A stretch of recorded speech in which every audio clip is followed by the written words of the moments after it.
அனைவருக்கும் Tamil happy new year, Tamil புத்தாண்டு வாழ்த்துக்கள். நீங்கள் நினைச்சது எல்லாம் நிறைவேறணும். கடவுளுடைய ஆசீர்வாதம் பரிபூரணமாக உங்களுக்கு கிடைக்கணும். உங்கள் கனவு நினைவாகணும். உங்கள் ஆரோக்கியம் பெருகணும். உங்களுடைய வளர்ச்சி அதிகரிக்கணும். உங்களுடைய தன்மானம் அதிகரிக்கணும். உங்களுடைய சந்தோஷம் அளவில்லாத சந்தோஷமாக மாறணும். மகிழ்ச்சி அளவில்லாத மகிழ்ச்சியை கடவுள் கொடுக்கணும். நிம்மதியை கொடுக்கணும்னு நான் கடவுள்கிட்ட வேண்டிக்கிறேன். அன்பேசாய் குடும்பத்தில் ஒற்றுமையாக இருப்பது தான் நமது பலம். அந்த பலத்துக்கு ஏற்ற ஒரு வாழ்க்கையை நம்ம வாழ போகிறோம். ஸோ இந்த பதிவில் நாம் செய்ய வேண்டிய விஷயங்கள், வாதத்தை தவிர்ப்பதால் நாம் எவ்வளவு புத்திசாலித்தனமாக செயல்பட போகிறோம். ஸோ கடவுளுடைய கருணை நம்ம மேலே இருந்தும் நாம் வாழ்க்கையில் கொஞ்சம் பலகீனமான மேடு பள்ளங்களை சந்திச்சிட்ருக்கோமே, அதை எல்லாம் எப்படி மாற்றுவது, நல்ல பழக்க வழக்கத்தை எப்படி ஒரு எளிமையான முறையில் பழக்கத்துக்கு கொண்டு வருது, தீயவைகள் இருந்து எப்படி விலகி நிற்பது அப்படின்றத பற்றி தான் இந்த முழு பதிவு. இந்த முழு பதிவை கேட்பதன் மூலமாக நல்லா சிந்திக்க ஆரம்பிப்பீங்க, நல்ல செயல்பட ஆரம்பிப்பீங்க.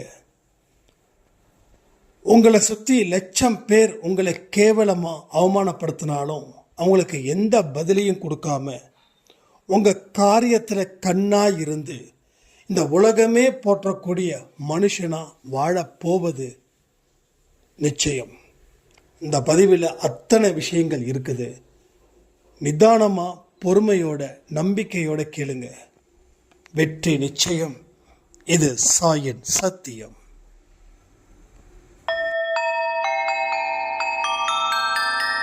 ஓம் சாயிரா சாயிரா, ஓம் சாயிரா சாயிரா, ஓம் சாயிரா சாயிரா, அன்பே சாயிரா, பேரன்பே சாயிரா, அகிலம் தளிக்க ஆத்மா விழிக்க அனுதினம் சாயிரா, எங்கள் அன்பே சாயிரா.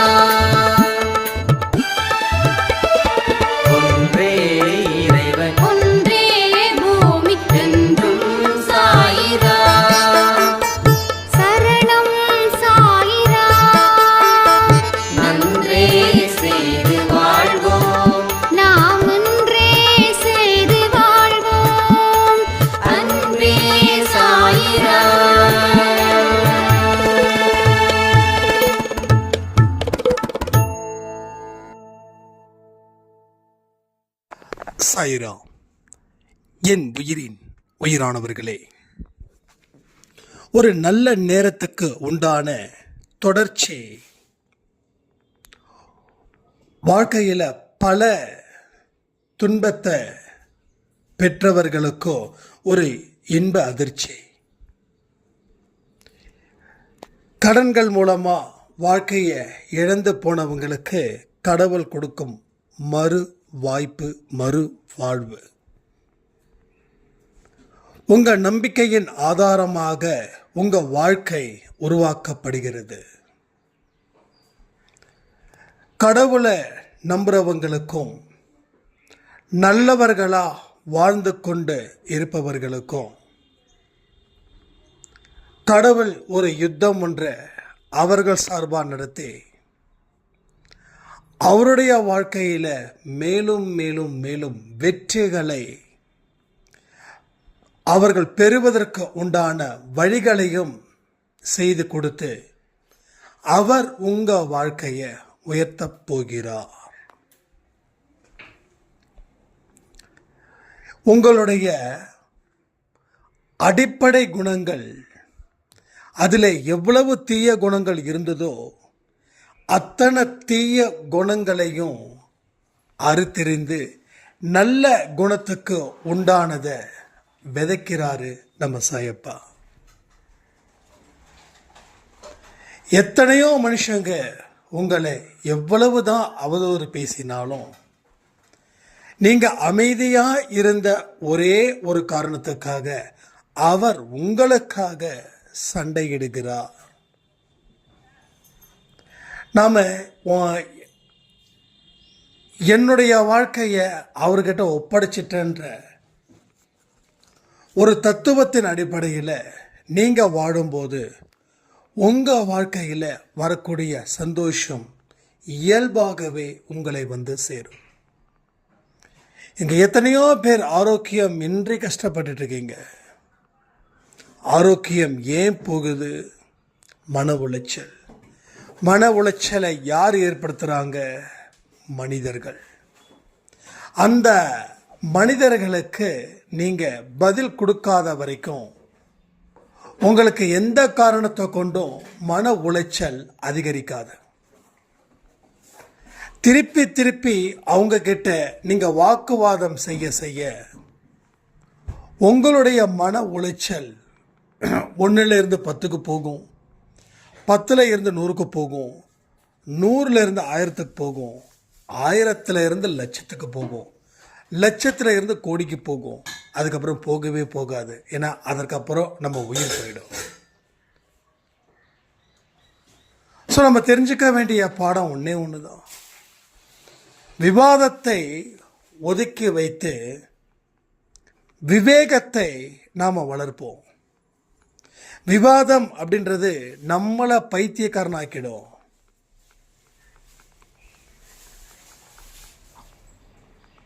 நாம் தேவையில்லாத பாயிண்ட்டுகளை நம்ம பேசுறதால அது நமக்கு தேவையில்லாத பிரச்சனைகளையும் கொண்டு வந்து சேர்த்துடும்.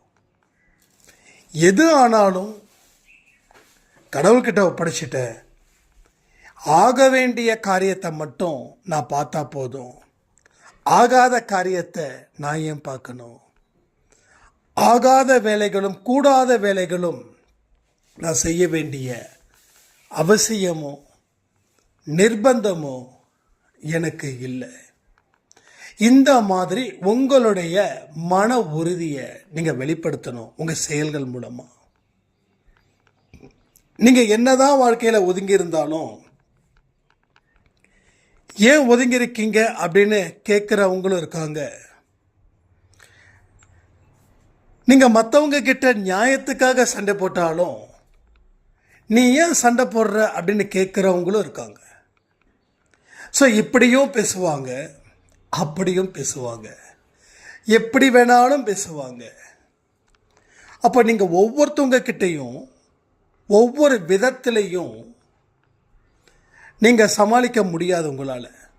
அதனால் ஆண்டவன் போட்ட பாதையில் நீங்கள் பயணம் செய்யும்போது அந்த பயணத்தோட சுகத்தை இன்பத்தை நாம் அனுபவிக்க முடியும்.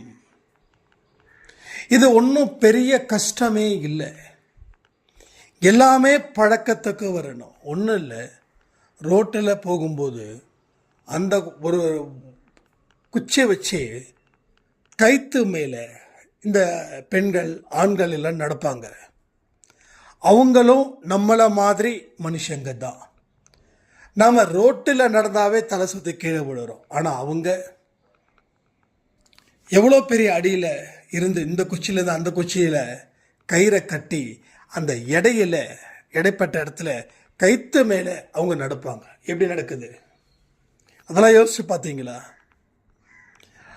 நம்மளை மாதிரி ஒரு மனுஷன்தான் அவனும். அவன் வானத்தை பிடிச்சோ இல்லை வேற ஏதோ நடக்கலை, கயிறு தான் கண்களுக்கு முன்னாடி நம்ம பார்க்குறோம். அது வெறும் கயிறு, அது வெறும் கயிறு. அந்த கயிற்றுல தான் அவன் நடக்கிறான். அந்த கயிற்று மேலே அவன் நடக்கும்போது அவன் விடலை. ஆனால் நாம் அந்த கயிற்று மேலே நடந்தால் கண்டிப்பாக விழுவோம். ஏன்னா அந்த கயிற்றை பார்த்தாவே நம்ம ஏற மனசு வருமா? வராது. ஏன்னா பயம் வரும், கண்டிப்பாக விழுந்துருவோம். ஆனால் எப்படி அவனுக்கு அது சாத்தியமாகப்பட்டதுன்னா அவனுடைய பழக்கம். அது போல ஆர்வமும் பழக்கமும் சேர்ந்ததால் அவன் அதில் தேர்ச்சி அடைஞ்சான். நமக்கு பயமும் தயக்கமும் வாழ்க்கையாக இருந்ததால் அதில் நாம் பழக்கப்பட்டது தானே வெளிவரும். அந்த வெளிப்படுத்தக்கூடிய விதம்தான் இன்றைக்கி இருக்கக்கூடிய தோல்விகளும் அவமானங்களும். அப்போ நீங்கள் செய்ய வேண்டிய விஷயத்தை சரியான முறையில் செய்யலை அப்படின்றது உண்மை. நிறைய பேர் சொல்கிறீங்க, நான் நல்லா தாங்க செஞ்சேன், நல்லா ஒர்க் பண்ணேன், நல்ல முயற்சி பண்ணேன், ஆனால் எல்லாமே செஞ்சீங்க, ஆனால் ஆர்வத்தோட நம்பிக்கையோட உங்களால் மட்டும்தான் இந்த விஷயம் முடியும் அப்படின்ற ஒரு முழு நம்பிக்கையோட முழு அறிவோட செஞ்சீங்களா? அந்த இடத்துல நீங்கள் குறை வச்சிருக்கலாம். நீங்கள் வச்சிருக்கீங்கன்னு நான் சொல்லலை, ஒருவேளை இருக்கலான்னு சொல்கிறேன். அப்போது ஒரு விஷயம் தோல்வி அடையுது அப்படின்னா அந்த தோல்விக்கான காரணத்தை நாம் ஏற்றுக்கிறோம். ஏன்னா அப்படி தான் எல்லாமே செஞ்சுக்கிட்டு இருக்கோம். அதை மேலோட்டமாக இது தோல்வி, இந்த தோல்விக்கு நான் தான் காரணம்னா நாம் எந்த இடத்துலையும் கற்றுக்க முடியாமல் போய்டும். அப்போது இதற்கு என்ன காரணம் அப்படின்றத 1க்கு 10 தடவை கேள்விகளை எழுப்பி பதிலை பெற்றதுக்கு அப்புறம்தான் அடுத்த ஒரு வெற்றியை உங்களால் ருசி பார்க்கவே முடியும். இல்லைன்னா ரொம்ப கஷ்டம். ஸோ இங்கே இருக்கக்கூடிய பெண்களும் சரி, இங்கே இருக்கக்கூடிய ஆண்களும் சரி, ஒரு முழு முயற்சி இல்லை, போதிய அறிவும் இல்லை. போதிய அறிவு, நான் அறிவே இல்லைன்னு சொல்லலை, அறிவே இல்லாமல் வாழ முடியாது, அறிவே இல்லாமல் பிரச்சனைகளை சமாளிக்க முடியாது, அறிவே இல்லாமல் எத்தனையோ சவால்களை நாம் இது பண்ணவே முடியாது. இந்த வருஷம் இப்போ வரைக்கும் நீங்கள் உயிரோடு இருக்கீங்க, உங்களுக்கு வயசு 30, 40, 50, 60. ஸோ அறிவு இருந்ததால தான் இந்த இடத்துல வந்து நிற்கிறோம். ஆனால் நான் என்ன சொல்கிறேன், போதிய அறிவு இல்லை, போதிய அறிவு இல்லை. அப்போது நீங்கள் எந்த இடத்துல ஒரு பிரச்சனைகளை சால்வ் பண்ணணும்னு நினைக்கிறீங்களோ அதற்கு உண்டான அறிவு திறனை பெறட்ட வேண்டும். பயப்படவே கூடாது. பயந்தால் எல்லாமே முடிஞ்சிடும். பயம் இல்லாத ஒரு வாழ்க்கை வாழ முடியும்னா வாழ்ந்துடுங்க. ரொம்ப நல்லது, ரொம்ப சிறப்பானது, ரொம்ப அற்புதமானது. நம்மளுடைய பயத்தோட எண்டிங் பாயிண்ட் என்ன தெரியுமா? செத்துருவோமோன்னு. இதுதான் எல்லாருக்கும். இதை நான் சொல்கிறதால இதை நெகட்டிவ் நினச்சிக்க வேண்டாம். ஏன்னா மீண்டும் மீண்டும் பிறவிகளை நம்ம எடுக்க தான் போகிறோம். மீண்டும் மீண்டும் இந்த உலகத்தை பார்க்க தான் போகிறோம், கடவுளை பார்க்க தான் போகிறோம், கடவுளோட வார்த்தைகளை கேட்க தான் போகிறோம், நல்லதையும் செய்ய போகிறோம், கெட்டதையும் செய்ய போகிறோம். அப்போது அந்த இடத்துல ஒரு தைரியத்தை தான் பிறக்கணுமே தவிர பயம் வந்துடக்கூடாது. பயம் வாழ்க்கையை அழிச்சிக்கிட்டே இருக்கும், தைரியம் வாழ்க்கையை அவருடைய வளர்ச்சியை பெருகிக்கிட்டே இருக்கும். ஸோ வளர்ச்சின்னு தான் ஆரோக்கியமே தவிர அழிவுன்றது ஆரோக்கியமே இல்லாதது. அப்போது எந்த இடத்துலையும் எந்த பயமும் தேவையில்லை. உங்களால் முடியும் அப்படின்னு நினச்சி களத்தில் இறங்குங்க. மிச்ச மீதியை அவர் பார்த்துப்பார். தோல்வி அடைஞ்சாலும் வெற்றி பெற்ற மனநிலையில் எப்படி நீங்கள் இருப்பீங்களோ அதே மனநிலையில் நீங்கள் இருங்க. அதில் இம்மி அளவுக்கும் மாறக்கூடாது. இந்த உலகம் உங்களை எவ்வளவு தான் அவமானப்படுத்தினாலும் அவங்க பாராட்டுவது போல உங்கள் மனநிலை அந்த இடத்துலையும் இருக்கட்டும். அவமானப்படுத்துகிறவங்களுக்கோட நோக்கம் என்ன தெரியுமா? உங்களை அழ வைக்கணும், அதில் அவங்க வெற்றி பெறணும். ஸோ எவ்வளவு தான் அவமானப்படுத்தினாலும் நம்ம இரும்பு மாதிரி ஸ்ட்ராங்காக நிற்கும்போது அவர்கள் எல்லாம் திரும்ப திரும்ப திரும்ப திரும்ப டயர்டாகிக்கிட்டு கடைசியில் உங்களை விட்டுடுவாங்க. ஆனால் நீங்கள் ஒவ்வொரு விஷயத்துக்கும் அவங்களுக்கு ரெஸ்பான்ஸ் பண்ணும்போது அது அவங்களுக்கு மிகுந்த ஆர்வத்தை கொடுக்குது. எதுக்கு? உங்களை மீண்டும் மீண்டும் அவமானப்படுத்தணும். அப்போ இதை எல்லாத்தையும் நாம் சரியான முறையில் சிந்திச்சா அப்போ அவமானப்படுத்துகிறாங்களேன்ற ஒரு கஷ்டம் கூட நமக்கு வராது. நீ படுத்துனா படுத்திக்கோ, எனக்கு அதை பற்றி கவலையே இல்லை. நான் வாழ வேண்டிய வாழ்க்கையே வேறு. இங்கே உங்களை மாதிரி ஆட்களுக்கெல்லாம் பதில் சொல்லணுன்ற அவசியம் எனக்கு இல்லைன்னு சொல்லி நீங்கள் அந்த வைராக்கியத்தின்படி நீங்கள் வாழுங்க. எழுத படிக்க தெரியாத ஒரு சாய்ராமுடைய வாழ்க்கையிலையும் அந்த மன உறுதி இருந்ததால தான் அவங்க இன்றைக்கி 7லேருந்து 8 பேரை வச்சு ஒரு டைலர் மிஷினை போட்டு நல்ல பக்காவாக ரெடி பண்ணி வாழ்ந்துட்டுருக்காங்க. எப்படி நடந்தது? அதாவது ஒரு இடத்துல வீட்டு வேலை செஞ்சவங்க அந்த இடத்துல ஏதோ பிரச்சனையாகி சோர்ந்து போய் தன்னோட வாழ்க்கை என்ன ஆகுன்னு தெரியலன்னும் போது மகளிர் உதவிக்குழுவில் லோனை வாங்கி ஒரு பழைய மிஷினை வாங்கி, தையல் மிஷினை வாங்கி, அதற்கு பிறகு அதன் மூலமாக துணியெல்லாம் தைச்சி இவங்க அந்த தைக்கக்கூடிய ஆர்வமும் அந்த நம்பிக்கையும் அந்த அறிவும் இருந்ததால் இன்றைக்கி 7லேருந்து 8 பேர் பக்கமாக 6 மிஷினோ 7 மிஷினோ போட்டிருக்காங்க. போட்டு லோன் வாங்கி இன்றைக்கி அழகாக சூப்பராக ரன் பண்ணிகிட்ருக்காங்க. எப்படி நடந்தது? அப்போது அவங்களுக்கு அவமானப்படலையா? ஆண்களை விட பெண்களை அவமானப்படுத்துறதுக்கு பெரிய கூட்டமே இருக்குது. ஆண்களுக்கு கூட அவமானம் பெருசாக இருக்கிறது இல்லை.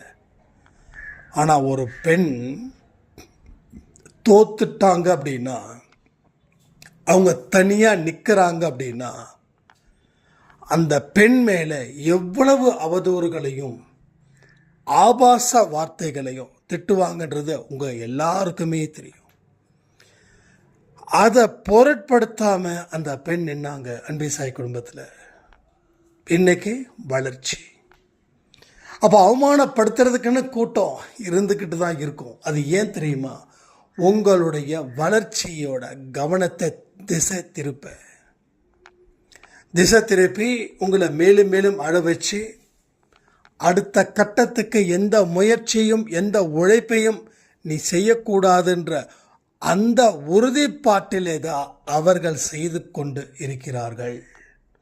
ஸோ நாம் அவங்களுக்கு பதில் கொடுத்தா நம்ம வாழ்க்கையை யார் வாழ்வா? இன்னைக்கு யாரோ என்னென்னமோ பேசுனாங்க அவங்கள அன்னைக்கு, ஆனால் இன்னைக்கு எல்லாரும் சந்தோஷமாக ஒரு மரியாதை கொடுக்குறாங்க. ஏன்னா வாழ்க்கையில் வெற்றி அடைந்தவனுக்கு இந்த உலகம் சிவப்பு கம்பளத்தை போட்டு வரவேற்குது.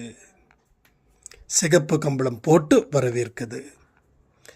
அப்போது தோல்வி அடைஞ்சா தப்பா? இல்லை, தோல்வி அடைஞ்சதால தான் அந்த வெற்றி. அவங்க தோல்வியை கூட ஆரோக்கியமாக பார்த்ததால அவங்களுக்கு அந்த வெற்றி. ஆனால் நாம் அந்த பெண்ணோட சூழ்நிலையில் இருக்கோம். அந்த சூழ்நிலையை கடவுள் நமக்கு கொடுக்கல. அந்த பெண்ணோட வழியில் பாதி தான் உங்களுக்கு இருக்குது. அப்போ இதுக்கே நாம் இவ்வளவு கஷ்டப்படுறோன்னா அந்த பெண்ணுடைய சூழ்நிலையில் இருந்து கொஞ்சம் சிந்திச்சு பாருங்க. நம்ம வாழ்ந்திருப்போமான்றதே ஒரு பெரிய சந்தேகமாக இருக்கும். உலகத்தில் உயிர் விடுறது ரொம்ப பெரிய விஷயமே இல்லைங்க. 3 அடுக்கு மாடியில் இருந்து கீழே குதிச்சுட்டா உயிர் போயிடும். ஆனால் என்ன காரணத்துக்காக நம்ம இறக்குறோம்? அது நிறைவேறுதா? இல்லை, அது அடுத்த ஜென்மத்திலையும் தொடருதே. மறுபடியும் ஃபஸ்ட்லேருந்து வரணுமே. அதுக்கு இந்த ஜென்மமே நான் சரி பண்ணிக்கிட்டு மறுபடியும் அடுத்த ஜென்மத்தில் இந்த ஜென்மத்துடைய கண்டினியூஷன் நல்லா இருக்கணும்ல. அப்போ அங்கே இருந்து நான் வரணும்னு நினைக்கிறேன். அதனால் உயிர் விடுவதுன்றது ரொம்ப சாதாரணம். வாழ்வது தான் கடினம், வாழ்வது தான் சவால். உன்னோட மனதை புத்தியை நீ சரி சமமாக கொண்டு போகணும். மனசு வேண்டான்னு சொல்லும், புத்தி வேணும்னு சொல்லும். புத்தி பண்ணா பிறண்டு திட்டும் மனசு வேண்டாம் வேண்டாம் வேண்டாம் வேண்டாம்னு சொல்லும். ஏதாவது தனக்கு சாதகமானதை தேடிக்கிட்டே இருக்கும். ஒரு சூழ்நிலையை உருவாக்க முயற்சி பண்ணும். கடைசியில் சொல்லும் புத்திக்கிட்ட ஏதாவது ஒரு பாயிண்ட் எடுத்து, நான் அப்போவே சொன்னேன் பார்த்தியா, அப்போவே எனக்கு தெரியும் நீ தான் சொன்னேன்னு. உடனே என்ன ஆகும்? புத்தி சரண்டர் ஆகிடும். அப்போ மனசு ஜெயிச்சுக்கிட்டே இருக்கும். ஆனால் மனசு சொல்கிறதெல்லாம் கேட்க இங்கே ஒரு விதமான தோல்விக்கு ஒரு இடமா தான் அமையுதே தவிர புத்தி சொல்கிற மாதிரி மனசு ரொம்ப ஸ்ட்ராங்கெலாம் ஒன்றும் இல்லை. ஆனால் புத்தி சொன்னது மனசை கேட்டு நடந்துருச்சுன்னா உங்களை வெல்ல ஒருவனாலையும் முடியவே முடியாது. இது எல்லாத்தையும் நம்ம தீவிரமாக பரிசோதிக்கணும். ஒவ்வொரு வார்த்தைகளையும் பரிசோதிக்க வேண்டும். உங்களுக்கு எந்த மாதிரியான வார்த்தைகள் இந்த பதிவில் சொல்லப்பட்டிருக்கிறதோ அதை நீங்கள் நல்லா ஆழமாக சிந்திக்கணும். சிந்தித்து அதை செயல்படுவது போல ஒரு காட்சியை உங்கள் கண்களுக்கு முன்னாடி கொண்டு வந்து சேருங்க. எத்தனையோ பேர் அவமானப்படுத்தினாங்க, அவங்களுக்கு நீங்கள் பதில் எப்படி கொடுத்தீங்கன்றதை கமெண்டில் பண்ணுங்கள். ஒன்று, அவங்கள எதிர்த்து நின்று பேசியிருக்கலாம், இல்லைன்னா வீட்டில் ரூமில் கதவை தாப்பா போட்டு கதறி அழுதுருக்கலாம். அவங்கள எதிர்த்து பேசுகிறது மட்டும் இல்லை, வீட்டுக்குள்ளே கதவை மூடி அழுகுறதும் அவங்களுக்கு நீங்கள் ரெஸ்பான்ஸ் பண்ணுறது போல தான். சரியா? யாரும் யாரையும் அழிக்கவோ யாரும் யாரையும் வளர்க்கவோ முடியாது. இதை கடவுள்கிட்ட இருந்து அந்த வார்த்தைகளை வச்சு நான் சொல்கிறேன். யாராலையும் உங்களை அழிக்க முடியாது, யாராலும் உங்களுக்கு உதவிகளும் செய்ய முடியாது. இது எல்லா மனுஷனுக்கும். உங்கள் எதிரிக்கு கூட இந்த தத்துவம் தான், உங்கள் நண்பனுக்கு கூட இந்த தத்துவம் தான், உங்கள் பெற்றோர்களுக்கு கூட இந்த தத்துவம் தான். பொதுவான தத்துவங்கள் தான் இது. உங்களுக்கு மட்டும்தான் அப்படின்லாம் இல்லை. இது பொதுவான தத்துவம். ஆனால் இந்த தத்துவத்தை எடுத்து வாழ்க்கை வாடும்போது தான் அதனுடைய வழிகள் என்ன, அது சொல்லக்கூடிய செய்திகள் என்னன்றது நமக்கு மிகப்பெரிய ஒரு வியப்பாகவே மாறிடும். அதில் எல்லாருமே ஹாப்பியஸ்டாக இருங்க. இந்த உலகத்தில் யார் ரொம்ப சந்தோஷமாக இருக்கிறாங்கன்னு யாராவது கேட்டால் நீங்கள் கையை தூக்கி நான் தான் சந்தோஷமாக இருக்கிறேன் அப்படின்னு சொல்லணும். ஏன்னா இந்த நொடி நான் கடவுள் நமக்கு எப்படி கொடுத்துருக்காரோ, இந்த நொடியை நம்ம எப்படி மாற்றுறோமோ, இந்த நொடியோடைய தொடக்கம்தான் அடுத்த நொடி அப்படின்றத மறக்காதீங்க. நல்ல ரெஸ்ட் எடுக்கணும் போல தோணுதா, நல்ல ரெஸ்ட் எடுங்க. நல்ல ஒர்க் பண்ணணும் போல தோணுதா, நல்ல ஒர்க் பண்ணுங்க. நல்ல டான்ஸ் ஆடணும் போல இருக்குதா, நல்ல டான்ஸ் ஆடுங்க. நல்ல நடக்கணும் போல இருக்குதா, நல்லா நடங்க. நல்லா சாப்பிடணும் போல இருக்குதா, சாப்பிடாதீங்க. ஏன்னா இது என்ன ஒரு பிரச்சனை அப்படின்னா, நல்லா சாப்பிடும் போல இருங்க, வாய்க்கு ருசியா. எஸ், நீங்கள் அளவுக்கு மீறி சாப்பிடும்போது என்ன ஆகுது, ஸ்ட்ரெஸ் குறையுது. ஆனால் உடலுக்கு உண்டான ஒரு ஸ்ட்ரெஸ் ஜாஸ்தியாகுது. அதனால் நிறைய பேர் சொல்லுவாங்க, நல்லா சாப்பிட்டு நல்லா தூங்கும். என்றைக்குமே நல்லா சாப்பிடணும்னு மட்டும் நினைக்க வேண்டாம். அரை வயிறு தூங்க வேண்டாம். ரெஸ்ட்டு வேற, தூங்குறதுன்றது வேற. விழிப்புணர்வோடு வரக்கூடிய தூக்கமே சிறந்ததுன்றாங்க. அப்போ நாம் தூங்கும்போது கூட ஒரு ஆற்றலோடு தூங்கணும். அப்போ தான் அந்த ஆற்றல் நமக்கு பாசிட்டிவாக வரும். அப்போ நல்லா சாப்பிட்டா என்ன ஆகும், உடம்பு மந்தமாகும். அதாவது குரானில் சொல்கிறாங்கன்னு நினைக்கிறேன், யார் யாரெல்லாம் அளவுக்கு மீறி சாப்பிட்றாங்களோ அவங்களுக்கெல்லாம் ஷாத்தான் உள்ள பூந்திருக்கான்னு சொல்லுவாங்க. அவன் ஷாத்தானுடைய கருவியாக இருக்கிறான். அதனால் செயல்படும் வேகத்தில் இருக்கணும், செயல்படக்கூடிய இடத்துல இருக்கணும். மௌன விரதம் இருக்கிறது கூட ஒரு நல்ல செயல்திறன் மிக்க ஒரு விஷயங்கள் தான். தொடர்ந்து ஒரு மாதம் கூட நீங்கள் மௌன விரதம் இருக்கிறது தப்பே கிடையாது, தப்பே கிடையாது. நிச்சயமாக சொல்கிறேன். அப்படி ஒரு வாய்ப்பு இருந்தால் நீங்கள் இருங்க. ஏன்னா பேசுகிறதால பிராண சக்தி நிறைய போகுது. நான் நிறைய சொல்லியிருக்கேன். ஒரு ரன்னிங்கில் இருக்கிறவனுடைய சக்தி ஓடும்போது அவனுக்கு எவ்வளவு எனர்ஜி லாஸ் ஆகுதோ, அதை விட 10 மடங்கு பேசுகிறவனுக்கும் அந்த எனர்ஜி லாஸ் ஆகுது. எனக்கெல்லாம் ஏகப்பட்ட லாஸ் ஆகுது. எனக்கு நான் பேச பேச வாய் ஃபுல்லாக ஒரு மாதிரி ட்ரைனஸாக வறட்சி தன்மையாக இருக்கும். ஏன்னா நான் இங்கே மட்டும் பேசலை, என் கூட இருக்கிறவங்க ஆஃபீஸ் சம்மந்தப்பட்டது, ஃபேமிலி சம்மந்தப்பட்டது, அன்பேசாய் சம்மந்தப்பட்ட ஃபேமிலி சம்மந்தப்பட்டது, எல்லாரு கூடயும் நான் பேசிட்டு தான் இருக்கேன்.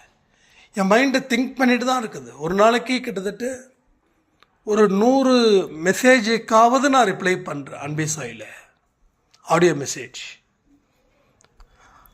அப்போது உங்களுடைய கேள்விக்கு பதிலை கொடுக்கறதுலையும் நான் பேசணும், அன்பே சாயிலையும் பேசணும். அன்பே சாயில் 3 ஆடியோ. அப்போ இது என்ன ஆகுதுன்னா, நான் பேச வேண்டிய கட்டாயம் எனக்கு இருக்குது. அப்போ நான் பேசுகிறத குறைச்சிக்கணும், மற்றவங்க கிட்ட பேசுகிறத. அதை தான் நான் செஞ்சிட்ருக்கேன். இல்லைன்னா ரொம்ப கஷ்டம்.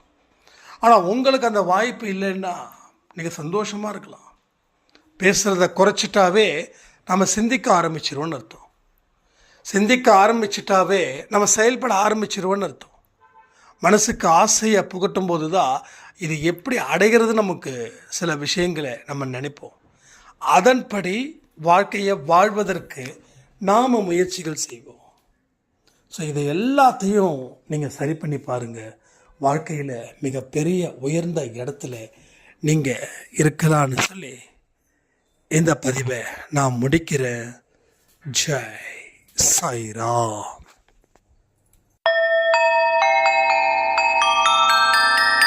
ஓம் சாயிரா.